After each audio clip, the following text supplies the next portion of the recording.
आम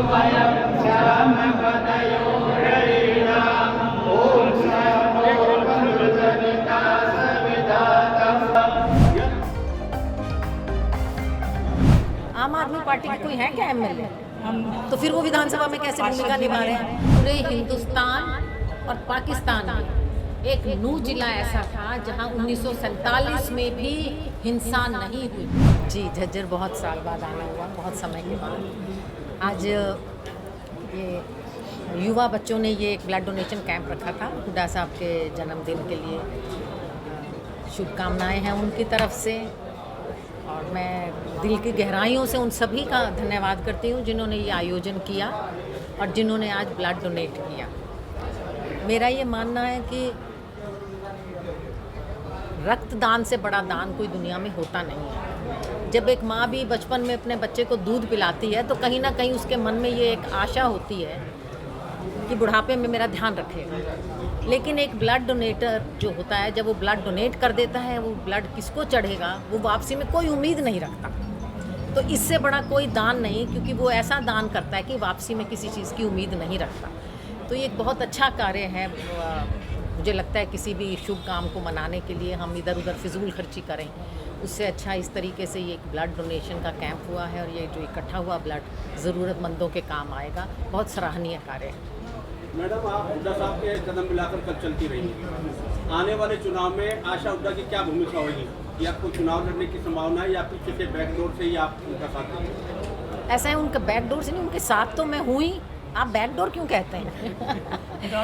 front door से भी, बैकडोर से भी साथ हूँ। फ्रंट में बैटिंग करेंगी आप या पीछे से ही सारी व्यवस्था को संभालेंगी? नहीं, उनके साथ रहूंगी, ना पीछे रहूंगी ना आगे रहूंगी। और जहाँ तक चुनाव की बात है वो तो समय बताएगा।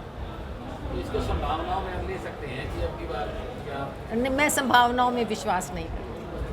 2012 में आप इसी धर्मशाला में आए थे। उस समय आपसे एक बार सवाल किया गया था, हुड्डा साहब की गवर्नमेंट थी उस समय, कि मैडम आप सरकार को कितने नंबर देते हैं? उस समय आपने हुड्डा सरकार को 100 नंबर दिए थे। आज की सरकार को आप कितने नंबर दे रहे हैं? बहुत बड़ा ज़ीरो। अब मैं यहाँ आई हूँ, आपने कहा झज्जर बहुत दिनों बाद आए हैं। कोई सड़क है आने लायक?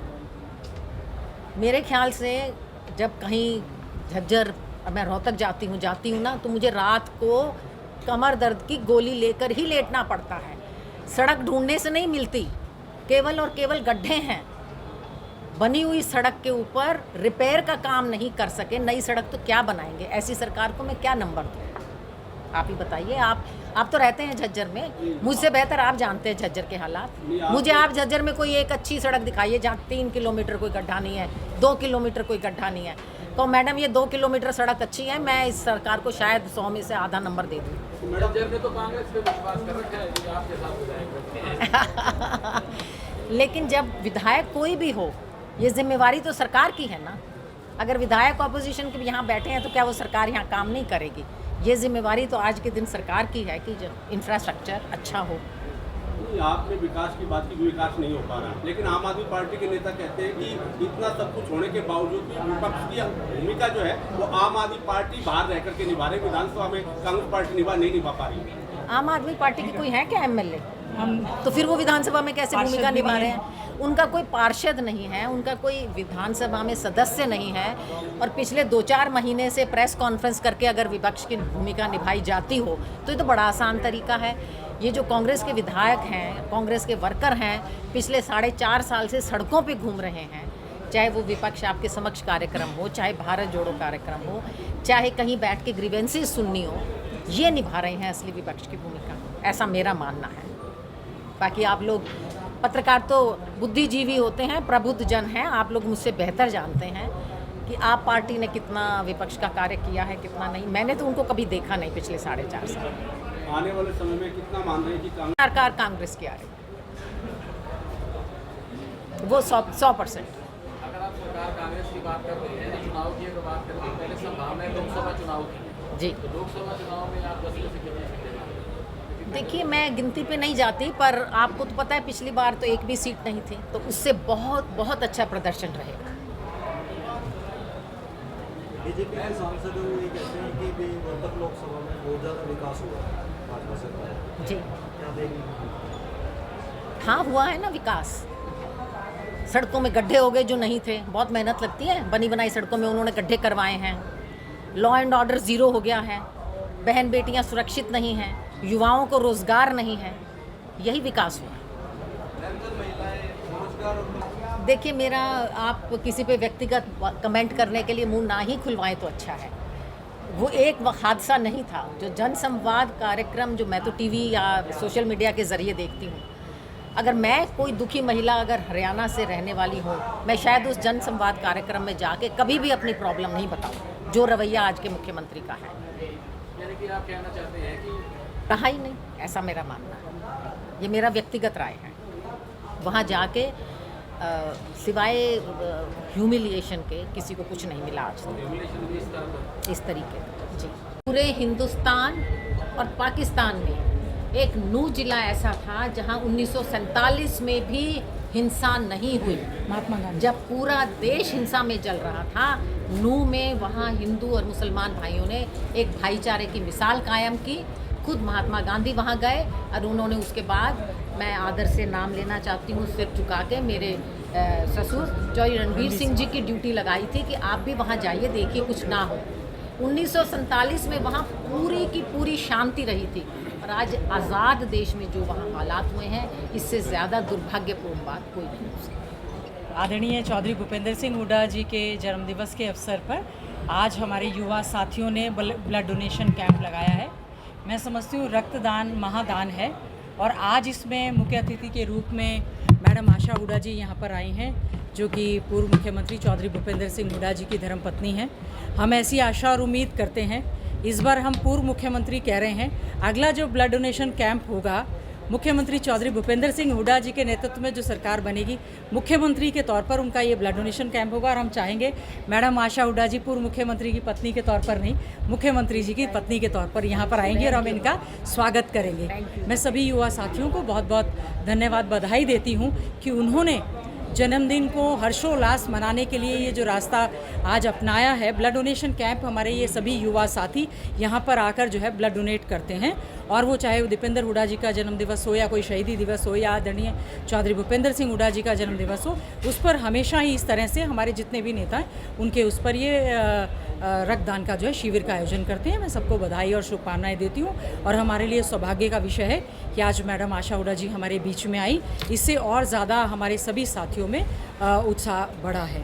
में शहर के हालात हैं या पूरे प्रदेश के हालात हैं, इस समय जो बीजेपी जेजेपी की सरकार और नगर परिषद के चेयरमैन झज्जर में है, जो बद से बदतर हालात, न केवल सड़कों के सफाई के जो गंदगी के ढेर लगे हुए हैं, उससे जो है सारा का सारा वातावरण भी खराब हो रहा है। बड़े बड़े नारे स्वच्छता के दीवारों पर लिखते हैं, बेटी बचाओ बेटी पढ़ाओ का लिखते हैं, एडवोकेसी केवल खर्चा उस पर करते हैं, कार्य ये सरकार नहीं कर रही।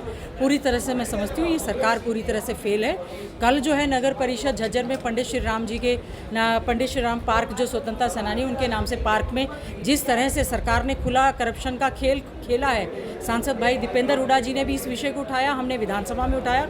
हम उम्मीद करते हैं सरकार से, हम ये मांग भी करते हैं, उम्मीद भी करते हैं कि इस तरह का भ्रष्टाचार और इस तरह की हरकतें हम स्वतंत्रता सेनानी जो हमारे हैं, जिनके नाम से ये पार्क बने हैं, उनके साथ नहीं होने देंगे। और झज्जर को भ्रष्टाचार का, नगर परिषद को विशेष तौर से नगर परिषद को भ्रष्टाचार का अड्डा कतई भी बनने नहीं देंगे। मैडम, कल बैठक होने वाली है, हम लोग उसमें बिल्कुल जाएंगे। कल देखिए आदरणीय चौधरी भूपेंद्र सिंह हुड्डा जी का जन्मदिवस है, जहां हम उनको बधाई देने जाएंगे। साथ ही साथ में उन तमाम सभी महान स्वतंत्रता सेनानियों को हम नमन करते हैं, जिसके नाम से हमने हमारे समय में आदरणीय चौधरी भूपेंद्र सिंह हुड्डा जी के कांग्रेस राज में, चाहे हमारा वो स्वतंत्रता सेनानी माथुराम पार्क है, चाहे हमारा स्वतंत्रता सेनानी राव मंगलीराम पार्क है, चाहे हमारा वो शहीदी पार्क है, या जो हमारा पंडित श्री राम जी के नाम से पार्क है, हमने जो बनाए और इस सरकार ने आने के बाद जो भेदभाव किया है, तो हम समझते हैं कल जो है नगर परिषद की जो मीटिंग होगी, उसमें हम सरकार से उम्मीद करेंगे कि वो दूध का दूध और पानी का पानी करें, और जो अधिकारी और बीजेपी के नेता उसमें शामिल हैं, उनका हम पर्दाफाश करने का काम करेंगे। भाजपा सांसद अतुल शर्मा ने मोनू मानेसर को क्लीन चिट दिया और उसे सबसे बड़ा सनातनी बताया। दुर्भाग्यपूर्ण स्टेटमेंट है। नूह की हिंसा जो है, नूह जैसा हमारा शांति प्रिय जिला, जिसमें कि जातीय हिंसा सरकार नहीं कंट्रोल कर पाई, this is the total administrative failure of the government. मुख्यमंत्री जी की खट्टर साहब की फेलियर थी, और उसमें अनिल विज जी की होम मिनिस्टर साहब की फेल्योर थी। विधानसभा में आदरणीय चौधरी भूपेंद्र सिंह हुड्डा जी जो हमारे लीडर ऑफ अपोजिशन हैं, हमने पूरा विधानसभा में एडजर्नमेंट मोशन लगाया था कि नूह मेवात पर चर्चा की जाए कि हिंसा में बार बार हमारा प्रदेश क्यों जल रहा है। इस पर उन्होंने कोई रिप्लाई नहीं दिया। हमने कहा कि संदीप सिंह का इस्तीफा लो क्योंकि यौन शोषण के अपराध उस पर क्यों 700 पेज की चार्जशीट हो गई है। मुख्यमंत्री जी ने कहा नहीं लूँगा नहीं लूँगा नहीं लूँगा, और मुख्यमंत्री जी आज कह रहे हैं मोनू मानेसर के लिए कि दोषी होगा तो सजा होगी, क्लियर होगा तो हो जाएगा।